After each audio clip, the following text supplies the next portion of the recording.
Welcome to Kenton Teaches. Enjoy the video. You start by opening the Google form and confirming you're signed into the correct Google account. Once done, click the preview eye to see exactly how responses appear, because print output mirrors that view. Next, decide whether you need a single response, every response spreadsheet, or a summary report. This choice affects the export path and layout. Make sure to set page size mentally now, since that determines how you format before printing. Once you know your scope, follow the appropriate export path. If you need one response, open it in preview and use your browser's print command so you get the exact question order. For many responses, click Responses, right arrow Create Spreadsheet, then format columns and hide timestamps if unwanted before printing from sheets.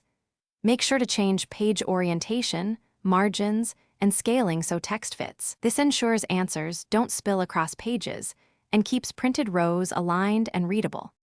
Now choose your destination, a physical printer or save as PDF for distribution. Preview every page and pick a print range or specific sheets to avoid wasting paper. If columns are truncated, reduce scale or switch to landscape, and if formatting still fails, export as CSV and format in a word processor. If printing errors occur, clear your browser cache, disable interfering extensions, or reopen the form in an incognito window to isolate the problem. Thanks for watching. Please subscribe if this video was helpful.